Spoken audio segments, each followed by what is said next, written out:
tanghali po. Oras na para sa maiinit na balita.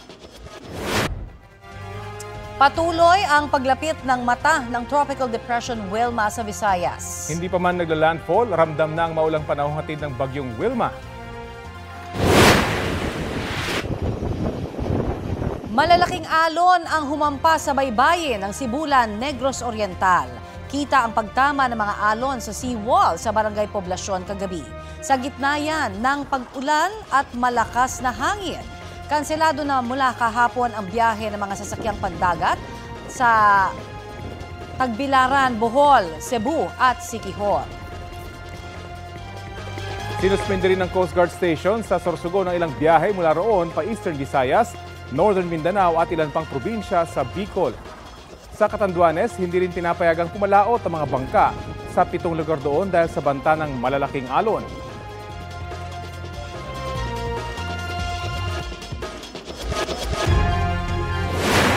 Mamayang gabi o bukas ng umaga posibleng maglandfall ang bagyong Wilma sa Eastern Samar o sa Dinagat Islands. Namataan po yan ng Pag-asa 270 kilometers silangan ng Borongan, Eastern Samar. Taglay nito ang lakas ng hangin na aabot sa 45 kilometers per hour. Isinailalim na sa wind signal ang ilang lugar sa Masbate at ilang bahagi ng Visayas at Mindanao. Abangan mamaya ang listahan batay po sa 11 a.m. bulletin ng Pag-asa. Sa pinakahuling forecast track ng Pag-asa, tatawirin ng bagyong Wilma ang Kabisayaan hanggang sa araw ng Linggo. Halos kagaya po ng dinaanan ng bagyong Tino. Sa Lunes, posibleng nasa northern Palawan na ang bagyong Wilma. Patuloy ang paghahanda ng ilang taga-Eastern Samar para sa posibleng epekto ng bagyong Wilma. At may ulat on the spot, si James Agustin. James? Rafi, walang tigil na yung mahinaga sa katamtamang buhos ng ulan na nararanasan dito sa Eastern Samar sa nakataas ang Tropical Cyclone Wind Signal number 1. Pabugso-bugso yung ulan simula pa kagabi.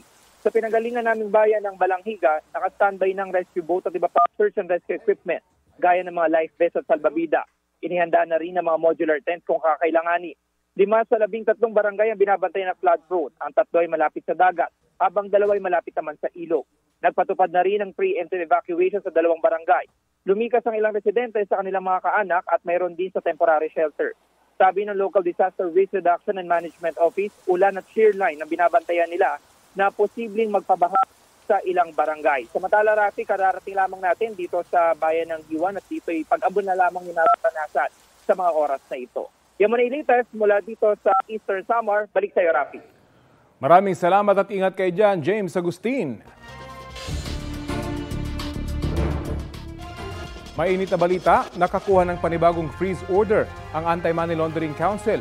Ayon sa AMLAC, laban niyan sa isang construction company na anilay nakakuha ng pinakamaraming ghost flood control projects, pati ilang tao na konektado sa kumpanya. Sa klaw ng bagong freeze order na natanggap na AMLAC kahapon, ang 280 na bank accounts, 22 na insurance policies, 3 security accounts at 8 air assets. Dagdag ng AMLAC, layunin nitong maibalik ang pondo ng bayan na hindi nagamit ng tama. Hindi pinangalanan ng AMLAC ng naturang kumpanyang sakop ng freeze order. Posible raw itong maharap sa mga reklamong graft at malversation. Ika-13 freeze order na yan. Sa kabuuan, nakapagpa-freeze ng AMLAC ng nasa halos 13 bilyong pisong assets na may kaugnayan sa mga kumpanya at taong sangkot umano sa mga anomalya sa flood control projects. Ito ang GMA Regional TV News. Mainit na balita mula sa Luzon, hatid ng GMA Regional TV. Patay ang driver ng isang bus matapos makasalpukan ng isang trailer truck sa Ibaan, Batangas. Chris, ano ang nangyari? Connie, base sa investigasyon, nawala ng kontrol ang truck matapos na pumutok ang gulong nito sa bahagi ng Star Tollway sa Barangay Sabang. Doon daw nawala ng kontrol ang driver ng truck at napunta sa linya ng bus na papuntang Maynila. Sa lakas ng impact, wasak ang harapang bahagi ng 2 sasakyan. 19 na pasahero ng bus ang sugatan at isinugod na sa ospital. Nasawi sa ospital ang driver. Hawak na ng otoridad ang driver ng truck na wala pang pahayag ukol sa insidente. Wala pa ring pahayag ang kumpanya ng bus. Nagkaaberya naman ang ilang Christmas decoration sa munisipyo ng Subic, Zambales. Huligam na pumutok at nag-apoy ang linya ng pailaw na nasa gilid ng Municipal Hall. Agad namang naapula ang apoy. Ayon sa Bureau of Fire Protection, may loose connection ang wire sa breaker kaya ito nagliyab. Paalala ng BFP at DTI, dekalidad na Christmas lights lang ang gamitin. Dapat may Philippine standards at import commodity clearance marks ang mga ito. Kapag matutulog na, patayin na raw ang mga pailaw. Kung maulan naman ang mga dekorasyon, obserbahan kung magkakaproblema. At kung luma na rin ang mga pailaw, bantayan at maging maingat sa paggamit. Sa ibang balita, hintay-hintay lamang daw ayon kay Ombudsman Jesus Crispin Remulla bago maisilbi ang warrant of arrest ng International Criminal Court laban kay Senador Bato de la Rosa. Niliwanag ko na yan sa mga kumakausap sa ICC. At ang sabi nga sa akin ay intay-intay lang kapag meron ko na sila tinatapos upang pwede nilang iserve ang warrant. Hindi tinukoy ni Remulla sa kanyang panayam sa unang balita sa unang hirit kung sino ang sinasabi niyang kumakausap sa ICC.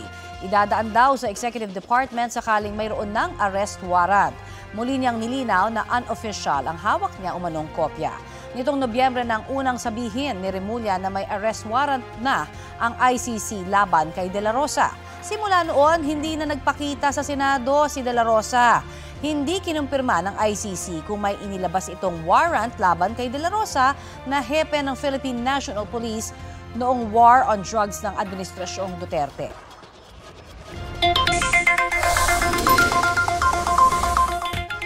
Tulad nitong Martes, taas baba na naman ang inaasahang galaw sa presyo ng mga produktong petrolyo sa susunod na linggo. Ayon sa Department of Energy Oil Industry Management Bureau, batay sa 4-day trading, humigit kumulang na 70 centavos kada litro ang posibleng itaas sa presyo ng gasolina.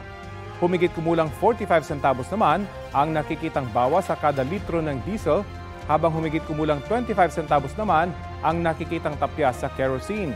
Ayon sa DOE, bunsod ang galaw ng pag-atake ng Ukraine sa oil infrastructure ng Russia, pati ang tumataas na tensyon sa pagitan ng Amerika at Venezuela, maging ang surplus o pagdami ng supply ng langis. Epektibo na ngayong araw ang maximum suggested retail price sa karneng baboy at carrots. Kabilang po ang mga bilihin na yan sa ininspeksyon ng Department of Agriculture. Sa Mega Q-Mart sa Quezon City. At may ulat on the spot si Tina Panganiban Perez. Tina? Connie, wala naman nakitang malaking problema ang Department of Agriculture sa presyo at supply ng mga produktong agrikultural na mag-inspeksyon sa Mega Q-Mart sa Quezon City kaninang umaga. Umikot mismo, Connie, ni Agriculture Secretary Francisco Chu Laurel ang mga tindahan ng bigas, manok, baboy, isda at gulay. Ang inspeksyon ay kasabay ng pagpapatupad ng maximum suggested retail price ngayong araw sa carrots at karneng baboy. Napansin ni Chu Laurel na bumaba ang presyo ng mga bilihin ngayong araw kumpara kahapon at posibleng ito'y dahil natunugan daw ng mga nagtitinda ang kanilang inspeksyon kanina. May mga bumibili pa rin ng galunggong kahit nasa 300 pesos na ang kada kilo dahil mas malasa raw ito kumpara sa ibang isda. Ayon kay Chu Laurel, kakaunti lang ang mga itinitindang galunggong ngayon dahil walang mabilhan ang mga importer. Ang tamba naman, 200 pesos kada kilo. Ang galunggong balsa, 220. Bangus, 200. At tilapia, 140. Ang puti at pulang sibuyas, 120 ang kada kilo. Pero nasita ni Chu Laurel ang isa nagtitinda nang sinabi nitong local ang mga tinda niyang maliliit na pulang sibuyas dahil alam daw ni Chu Laurel na imported ang mga ito. Sabi ng kalihim, hindi naman bawal magtinda ng imported na sibuyas. Ang bawal ay ang profiteering o sobrang patong sa presyo. 60 pesos lang kada kiloan niya ang benta ng mga wholesaler sa imported na sibuyas. Pero pagdating sa palengke, umaabot ng 170 hanggang 180 kada kilo. May nakita pa nga kami, Connie, na 200 pesos kada kilo.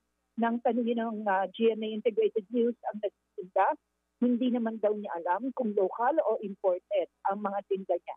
Sa baboy naman, 370 kada kilo ang liempo, habang 330 ang kasim at sige.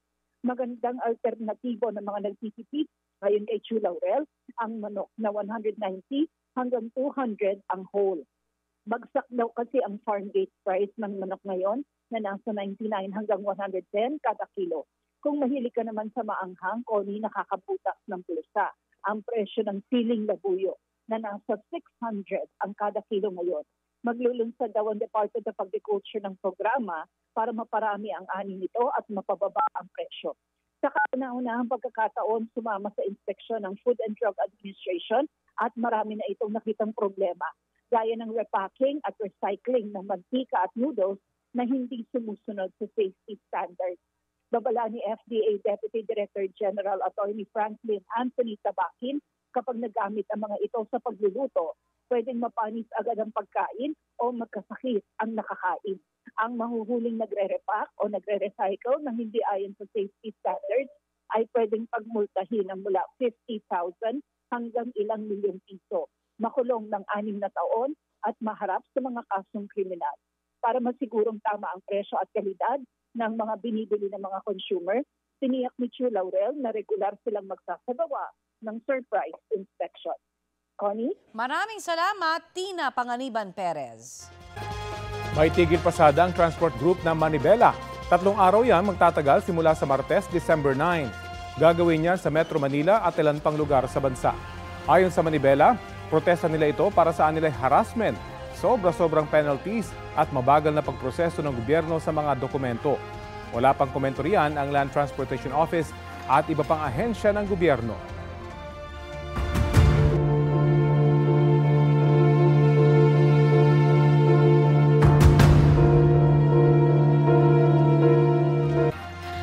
Kinansela ng Securities and Exchange Commission ang Certificates of Incorporation ng St. Timothy at St. Gerard Construction na parehong pagmamay-ari ng mag-asawang Sara at Curly Discaya. Ayon sa SEC, ito ay dahil sa pagsusumite ng dalawang kumpanya ng maling impormasyon tungkol sa beneficial ownership. Naging basihan ng komisyon ang pag-amin noon ni Sara Discaya sa Senate Blue Ribbon Committee na siya ang nagmamay-ari at opisyal ng dalawang kumpanya. Ngunit, batay sa SEC records, wala ang pangalan niya sa Beneficial Owner Declaration ng St. Timothy mula noong 2022 hanggang September 2025 at ng St. Gerard mula 2022 hanggang 2024. Pinagmumulta rin ng tig 2 milyong piso ang dalawang kumpanya dahil sa paglaban. Ayon sa SEC, binigyan ng 15 araw ang dalawang kumpanya para magpaliwanag pero hindi nila ito ginawa. Wala pang pahayag dito ang kampo ng mga Diskaya. Tinanggihan ni Davao City 1st District Representative Paulo Duterte ang imbitasyon ng Independent Commission for Infrastructure dahil walaan niyang jurisdiksyon ng komisyon sa kanya. Humarap naman si House Majority Leader Sandro Marcos sa ICI na naka-executive session. Balitang hatid ni Joseph Moro. Sa halip na i-livestream na uwi sa executive session ang pagharap ni Presidential Son at House Majority Leader Sandro Marcos sa Independent Commission for Infrastructure o ICI. There may be critical information that may be elicited from his testimony which may jeopardize or compromise further investigation of this commission. We grant your request, so we will adjourn the session and go into executive session. Humarap si Marcos sa media pagkatapos ng executive session. Itinanggi ni Marcos sa mga aligasyon ni dating Congressman Saldico na nagdawit sa kanya sa umano'y may insertion na mahigit 50 billion pesos sa 2023, 2024 at 2025 budget. I did not do any such a thing. Kung nakikita niyo po yung listahan, may mga project dyan sa Davao City nakalista sa Davao City. Alam naman natin sino nakatira doon, ba't ba ako maglalagay ng projects doon?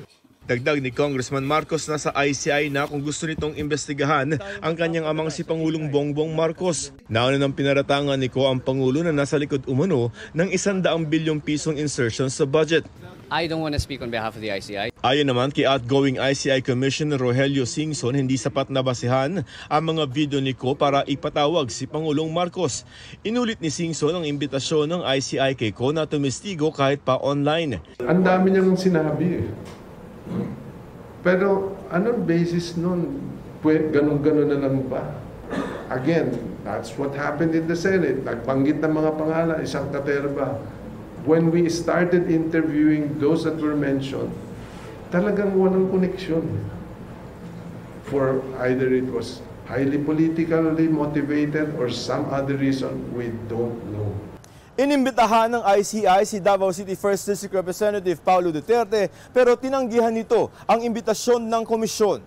Kwestiyon ni Congressman Duterte ang jurisdiksyon ng komisyon sa kanya. Sabay giit na vague o malabo ang imbitasyon nito. Dapat daw si Pangulong Marcos, kanyang pamilya at si dating Speaker Martin Romualdez ang imbestigahan ng ICI dahil sa mga isinawalat ni Ko. Ginagamit daw ng administrasyon ng ICI bilang political weapon para ilihis ang atensyon ng publiko at pahinain ng pamilya Duterte bago ang eleksyon sa 2028. Tanong naman ni ACT Teachers Party List Representative Antonio Tino bakit biglang dinaga si Pulong. Hindi aniya sapat ang mga general denial at kailangang sumagot siya sa mga tanong tungkol sa paggastos ng pondo sa kanyang distrito. Nauna nang pinaimbestigahan ni Tino sa ICI ang listahan ng 80 proyekto sa distrito ni Duterte na nagkakahalaga ng 4.4 billion pesos. Sagot naman ni Duterte kay Tino, hindi siya umatras. Sa halip ay umayaw raw siya sa palabas. Ayon naman sa ICI, igagalang nila ang posisyon ni Congressman Duterte pero malinaw raw ang kanilang mandato na imbestigahan ang mga infrastructure project ng gobyerno at lahat ng responsable dito. Tuloy raw ang trabaho hanggat hindi dinedeklara ng korte na walang bisa ang ICI. Joseph Morong nagbabalita para sa GMA Integrated News.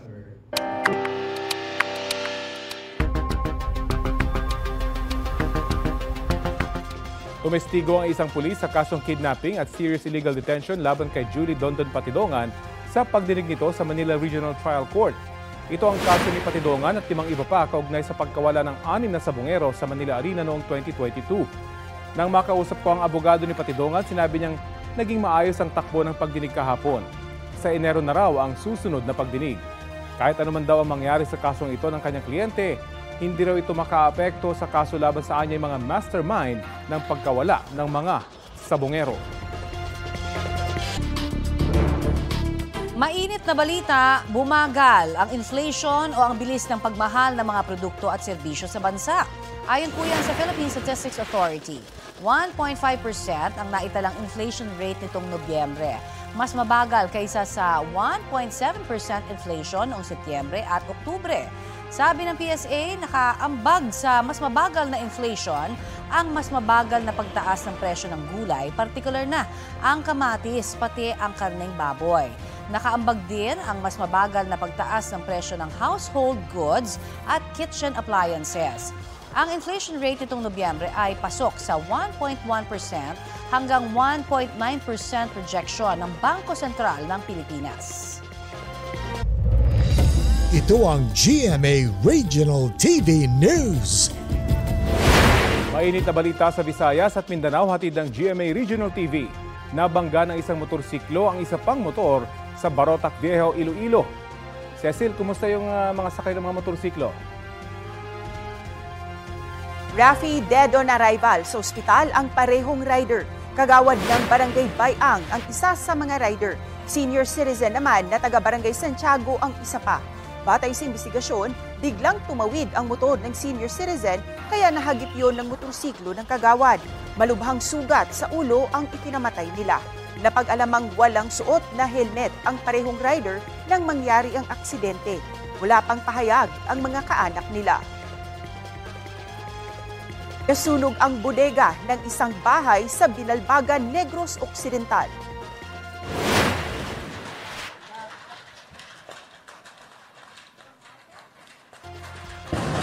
Maririnig ang sunod-sunod na putok mula sa bahay na yan sa Barangay Canmoros. Kasabay niyan ang nagngangalit na apoy. Sa investigasyon ng Bureau of Fire Protection, napag-alamang may mga nakaimbak na paputok sa bodega ng bahay na mula pa sa nakaraang pagsalubong ng bagong taon. Iniimbestigahan pa ang sanhi ng pagsindi ng mga paputok. Ayon sa BFP, mahigit 200,000 piso ang iniwang danyos ng sunog. Sa Lapu-Lapu City naman, dito sa Cebu, nasunog ang isang yate. Lumalabas sa investigasyon ng City Fire District na sa baterya ng yate nagsimula ang apoy. Napag-alaman ding dati itong nakaangkla sa Marigondon Wharf pero napadpad sa dagat sa kasagsagan ng Bagyong Verbena. Hindi pa nakuhanan ng pahayag ang may-ari ng yate. 700,000 piso ang tinatayang halaga ng pinsala ng sunog. Wala namang nasaktan sa insidente. Happy weekend mga mare at pare! A night filled with wonderful memories ang pinagsaluhan ni Sparkle artist at former PBB Celebrity Collab Edition housemate Dustin Yu kasama ang kanyang fans. Napuno ng kilig at hiyawan ng grand fan meet ni Dustin at Destiny, the Dustin Yu Experience sa Quezon City kagabi. Present sa event sina Sparkle First Vice President Joy Marcelo at former PBB housemates na sina Kira Ballinger at AZ Martinez. May special performance naman si Dustin with ex-PBB housemate Josh Ford. Personal ding nag-deliver ng kanilang special gift at message sina PBB big winner duo Mika Salamanca at Brent Manalo. Habang powerful vocals din ng hatid ni Thea Astley, Hannah Presilas, Chloe Redondo at P-pop group na Sixth Sense. Chika ni Dustin, grateful siya na natupad ang pangarap niyang magkaroon ng grand fan meet. Di ko siya in-expect. So talagang yung pagmamahal nila sobra talaga. Mas sobrang love ko sila. Kasi yun nga, hindi ko yun expect. Tapos grabe talaga yung binibigay nilang suporta sa akin. I'm happy na madami ako napapasaya. Na nagiging instrument ako para to inspire other people, which I really value. Ito na ang mabibilis na balita. Dead on the spot ang isang lalaki matapos barilin sa Valencia, Bukidnon. Ayon sa pulisya, naglalaro ng billiards ang biktima ng lapitan umano ng salarin at barilin. Hinampas din daw ng mabigat na bagay ang ulo ng biktima. Tumakas ang salarin matapos ang krimen. Patuloy pa ang investigasyon ng pulis sa krimen. Sinusubukan pang kunan ng pahayag ang pamilya ng biktima. Umabot na sa 10 ang naaresto ng PNP Anti-Cybercrime Group na nagbebenta umano ng paputok online. Nagsimula ang mga entrapment operation nitong Oktubre at mahigit 200,000 paputok na ang nakumpiska. Wala pang pahayag ang mga naaresto na sinampahan ng karampatang reklamo. Paliwanag ng ACG, lahat ng klase ng paputok, maliit man o malaki, ay bawal ibenta online. Aprobado na sa ikalawang pagbasa sa Senado ang panukalang 6.793 trillion pesos na budget para sa 2026. Sina Senate Minority Leader Alan Peter Cayetano at Senador Joel Villanueva lang ang tumutol sa pagpasa ng budget. Ayon kay Cayetano, meron pa rin kasing unprogrammed funds o standby na pondo sa panukalang 2026 budget. Gayunpaman, wala raw si Cayetano na makipagtulungan sa Senate Majority lalo na sa mga pagpupulong ng Bicameral Conference Committee. Suportado naman ni Villanueva ang pananaw ni Cayetano. Sa susunod na linggo, target masimula ng BICAM meetings. Base sa naunang sinabi ni Senate Finance Committee Chairman Win Gatchalian, target namang papirmahan sa Pangulo ang 2026 General Appropriations Bill sa December 29.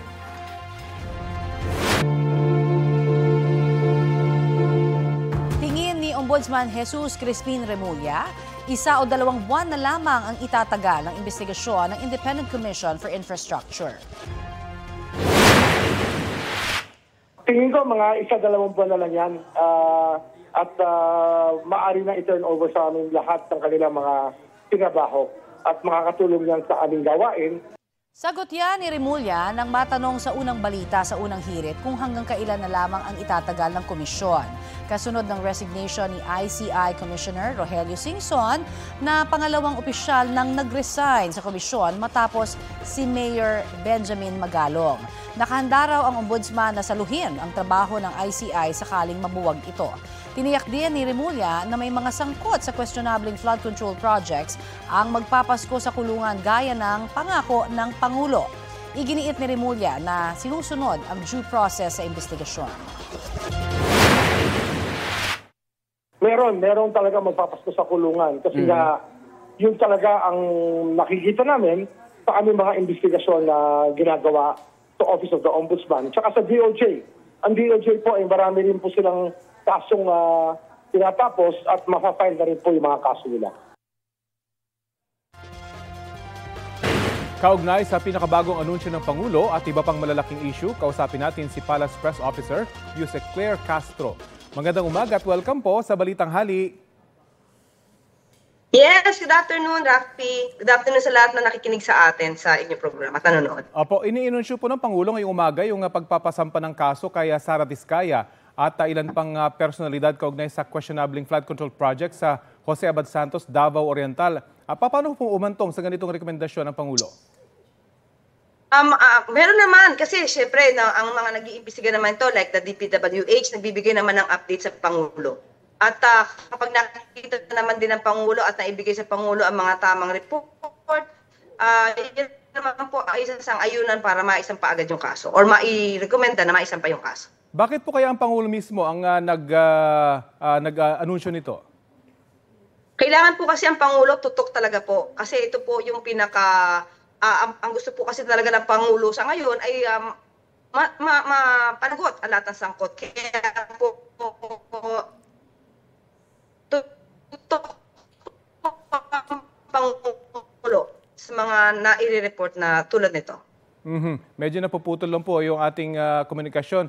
Kinumpirma rin po ngayong umaga na nagbitiw sa pwesto. Kanina pa po nagkakaproblema. Opo. Kinumpirma na nagbitiw rin din po sa pwesto si Justice Undersecretary Jojo Cadiz. Ano pong dahilan nito? Ang sa aking pagkakaalam ay nagbigay lang po siya ng courtesy resignation sa DOJ. Pero kung ano po ang dahilan po nito, wala po tayong personal na knowledge. Kasi magkakasunod po sa ICI naman nagbitiw. Itong si ICI Commissioner Singson. Ano pong thoughts dito ng Palasyo ng Malacanang? Ano po, again? Sorry po. Opo, magkakasunod po kasi yung mga nagbitiw, pati si Commissioner Singson sa ICI. Ano pong thoughts dito ng Malacanang? Kung hindi po natin mapipigilan, kasi kung si Sec. Babe Singson po ay tungkol sa kanyang kalusugan at sa security ang kanyang idinadaing, muli, ang Pangulo po ay nagpapasalamat po dahil napakalaking tulong po ang nagawa po ni Secretary Babe Singson sa ICI. At hindi naman po natin mapipigil kung sarili pong kalusugan ang iniinda po ni Secretary Babe Singson.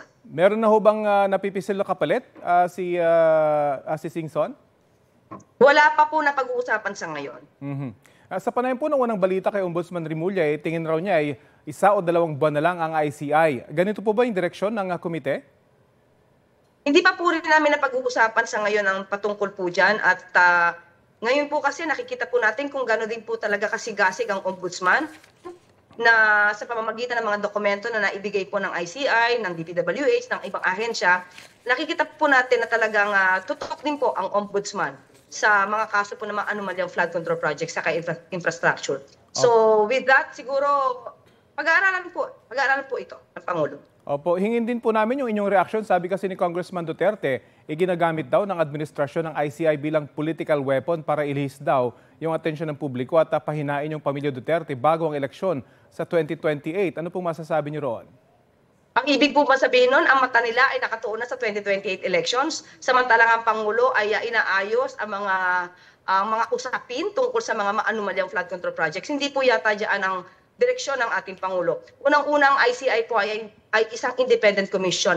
Marami na po mambabatas, marami na po ang taon na gumalang sa pagpapatawag ng ICI. Parang bukod tangi lamang po yata siya ang ayaw intindihin at ayaw galangin ang patawag ng ICI. Tandaan po natin, kapag ka naman po walang itinatago, hindi naman kailangan magtago at malaya po siya magsasabi kung ano kanyang mga saloobin, ang kanyang mga facts, mga data tungkol sa mga issue na ibinabato sa kanya. Ang Pangulo po ba willing na mag-volunteer na magtungo sa ICI para sabihin yung kanyang nalalaman tungkol sa mga flood control projects? Bakit po kailangan mag-volunteer? Siguro po kung sino man po ang nag-akusa sa kanya, ang gusto po ng Pangulo, pumunta po siya sa Pilipinas. Dito niya panumpaan ang kanyang mga bintang. Nakapag-desisyon na po ba kung magtatakda ng monetary reward sa makapagbibigay ng impormasyon sa ika-aresto po ni dating Ako Bicol Party List Representative Zaldico? Ayon po sa DILG ay hindi naman po ito kinakailangan. So hindi po kailangan, pero ang panawagan po nila sa publiko, lalo na sa mga Pilipino abroad, magsumbong, magbigay ng impormasyon. Kung makikita nila itong si Zaldico, hindi ba makatutulong kung meron ding monetary reward? Pag-aaralan po yan dahil ngayon po ang sabi po ng DILG ay hindi pa po napapanahon. Anong masasabi niyo po ilang araw nang hindi nagpapakita sa Senado si Senador Bato de la Rosa? Siya naman po ay dating pulis, siya naman po ay mambabatas at alam po natin na dapat lamang sumunod sa batas at hindi po magandang bigyan ng advice na siya'y magtago at hayaan na lang natin ang polis ang maghanap sa kanya. Mas maganda po sumunod siya sa batas at kinakailangan po na yung trabaho niya. Wala naman po kasi sa ngayon po, siguro na doon lang po yung takot niya nung nabanggit na di umano may warrant of arrest. Pero sa ngayon po ay wala naman pong pagtukoy sa nasabing issue. So, wag niya po sanang i-shortchange yung mga taong bayan na bumoto sa kanya. At kailangan po magtrabaho talaga. Panghuli na lamang po, lusot na sa ikalawang pagbasa ng Senado yung 2026 National Budget. Sa tingin niyo po, kaya mapipirma ito ng Pangulo bago matapos ang taon? Ayaw po ng Pangulo ng reenacted budget. Alam po ng lahat yan. So pipilitin po yan, aaralin, kahit hindi na po matulog ang Pangulo para maaral po yan, para lamang po hindi magkaroon ng reenacted budget. Okay, maraming salamat po sa oras na ibinahagi niyo sa Balitang Hali. Maraming salamat, Rafi. Palace Press Officer Yusek Claire Castro. Isinalang ulit sa auction ngayong araw ang 4 na sasakyan ng mga diskaya na hindi na ibenta sa unang auction noong November 20. Update po tayo sa ulat on the spot ni Oscar Oida. Oscar! Yes, Connie, 2 lamang sa 4 na sasakyan ng mga diskayang isinubasta ngayong araw dito sa Bureau of Customs ang nabili. Ito ay ang Toyota Tundra na nakuha ng sole bidder sa halagang 3,480,000 pesos at ang Toyota Sequoia na nabili naman sa halagang 6 million pesos. Wala naman naging takers ang Rolls-Royce Cullinan at Bentley Bentayga. Yan ay kahit ibinaba na ang floor price o pinakamababang tatanggaping bid para sa 4 na sasakyan. Nang tanungin ng ilang bidders kung bakit di sila naging interesado sa 2 nabanggit na luxury vehicle, sagot ng isa, masyado daw mahal. Kung ibinaba raw sana ng 50%, baka daw may kumuha. Sa ngayon, pinag-aaralan pa raw ng Bureau of Customs ang magiging sunod na hakbang para sa mga di nabiling luxury cars. Posible daw buksan nila ito to direct offers sa general public. Connie?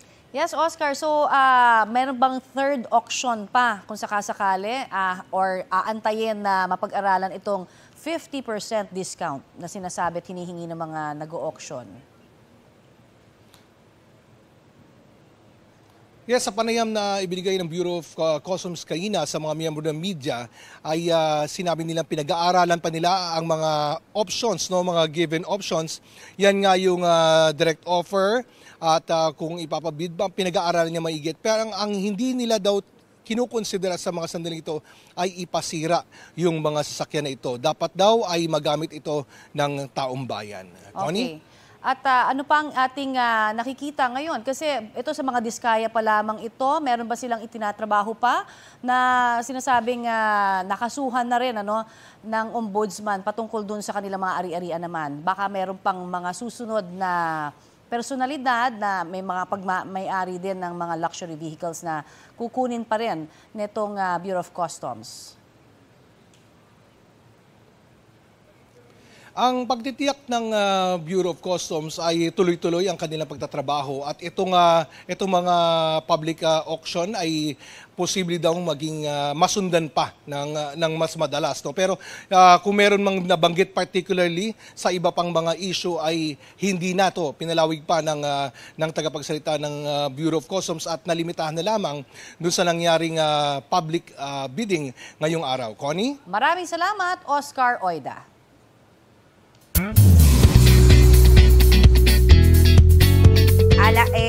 nakisaya ang ilang kapuso stars sa 2 magkahiwalay na pagdiriwang sa Batangas. Isa riyan ang makulay at masiglang Kabakahan Festival sa Padre Garcia, ang tinatawag na Cattle Trading Capital of the Philippines. Stellar performances ang inihatid doon ni kapuso artists Paul Salas, AZ Martinez, Jennifer Maravilla at Tala Gatchalian. Siyempre, hindi nila pinalagpas ang chance na tikman ang ipinagmamalaking beef caldereta Batanggenyo style. Dinagsa naman ang pagbubukas ng Paskuhan sa lungsod ng Calaca.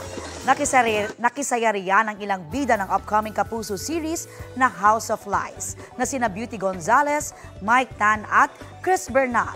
May performance din after ng ceremonial lighting si Rita Daniela. Thankful naman sila sa naging mainit na pagtanggap ng mga taga-Calaca. Regional TV News.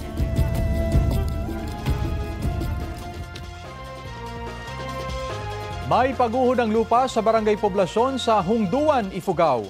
Ayon sa Hungduan Municipal Police Station, malawak ang naging paguho kaya isinara muna ang Tinok-Hungduan Banawi Road. Pinapayuhan ng mga motorista na dumaan muna sa mga alternatibong ruta tulad ng Kiangan-Tinok-Bugyas Road.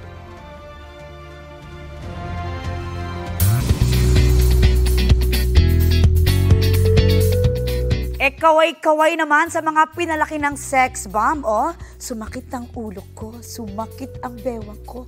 Sex bomb, sex bomb. Get! Ow! Naku! Walang kupas pa rin ang sex bomb sa kanilang dance concert na witness ko kagabi.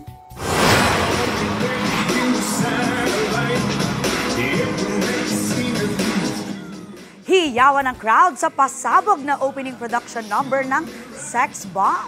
Tampok dyan, syempre, sina Rochelle, Jopay, Yvette, Weng, Monique at iba pang Sex Bomb girls.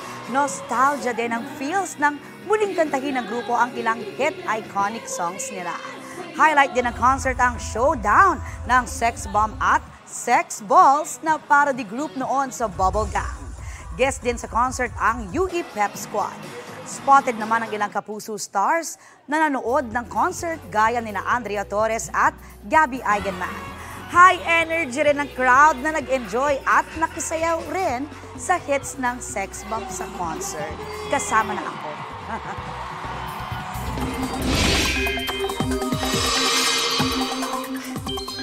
Update po tayo sa lagay ng bagyong Wilma. Kausapin po natin si Pag-asa Weather Specialist, Benison Estareja. Magandang umaga at welcome po sa Balitang Hali. Morning po, Ma'am Connie. Yes, sir. Saang direksyon na po ang tatahakin ng bagyong Wilma sa mga susunod na oras? Sa mga susunod na oras po, tatahakin itong si bagyong Wilma ang general direction na westward. So, ibig sabihin, maaari nitong tumbukin itong Eastern Samar or Dinagat Islands mamayang gabi or bukas ng madaling araw. Afterwards, pagsapit ng Sabado hanggang Linggo ng tanghali, ito po ibabagtasin ng buong Visayas at sa hapon nasa may Sulusi na at pagsapit ng madaling araw ng Monday ay nasa may Northern Palawan. Saan sa mga lugar po posibleng magpaulan ng bagyong Wilma? Kasi ang sinasabi parang parehong direksyon na naman ito ni bagyong Tino. Normal ba ho na parating nakatuon yung mga bagyong namuo ngayon?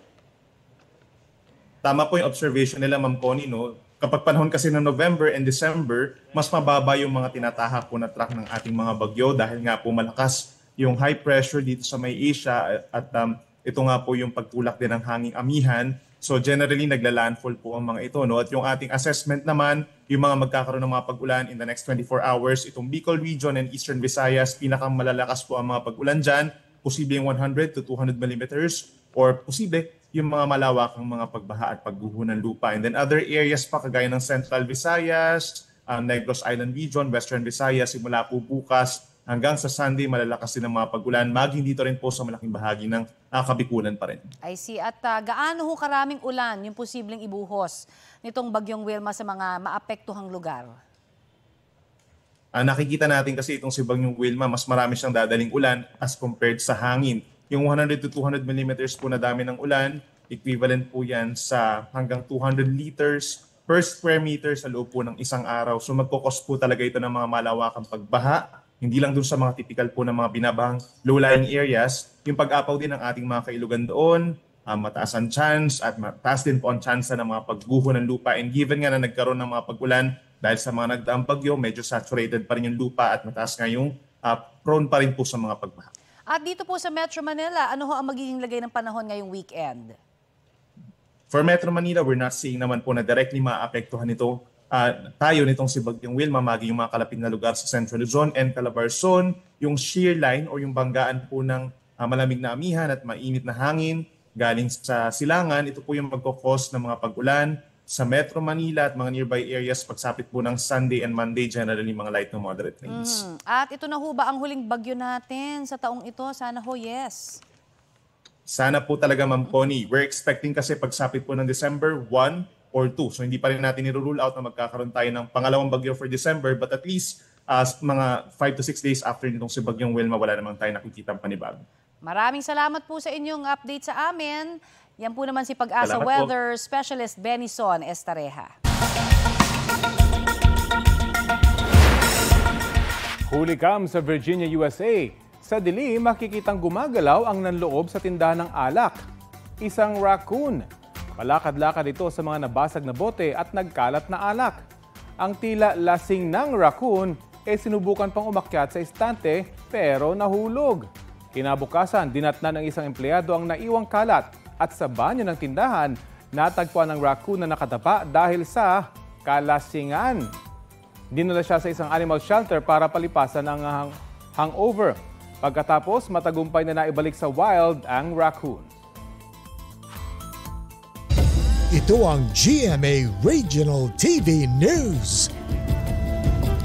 Namatay ang ilang tupa sa General Santos City matapos mahawanan umano ng isang tupang nagpositibo sa rabies. Nakatali sa punong yan ang tupang tila agresibo. Isa yan sa mga pinaniniwalaang nahawa sa isang tupa na nagpositibo sa rabies noong November 26. Yun daw ang unang kaso ng rabies sa tupa roon ayon sa Regional Animal Disease Diagnostic Laboratory Region 12. Ayon sa City Veterinarian, posibleng nakagat ng isang stray dog o asong gala ang tupang nagka-rabies. Kumuha na ng blood samples ang mga taga-City Veterinary Office mula sa mga tupang may sintomas ng rabies para suriin sa laboratorio. Nagsagawa na rin doon ng anti-rabies vaccination pati disinfection. Sa ngayon, 25 kaso na ng animal rabies ang naitala sa lungsod, kabilang ang kaso ng tupa.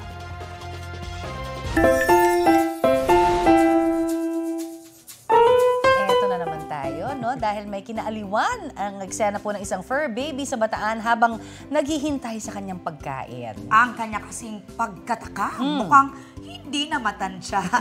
Pakiserve na nga.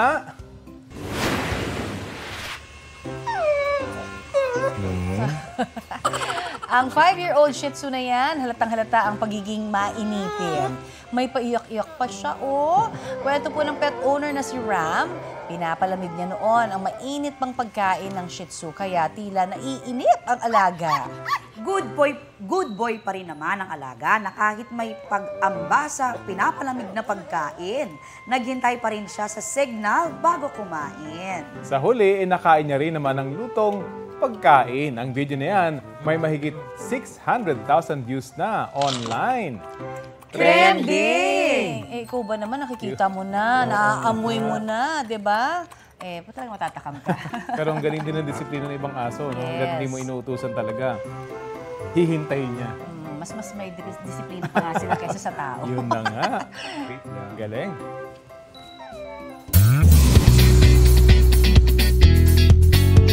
In a span of days, nadagdagan pa ang Best Actor accolades ni Kapuso actor Dennis Trillo.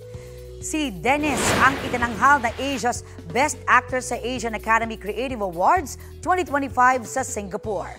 Para yan sa kanyang pagganap bilang Domingo Zamora sa award-winning Kapuso movie na Green Bones. Sa isang post, nagpasalamat si Dennis sa award at sinabing panalo ito ng Pilipinas at ng Pilipino. Binati naman siya ng ilang co-Kapuso actors. Si Vice President for Musical Variety Specials and Alternative Productions for GMA Entertainment Group Gigi Santiago Lara ang tumanggap ng nasabing award.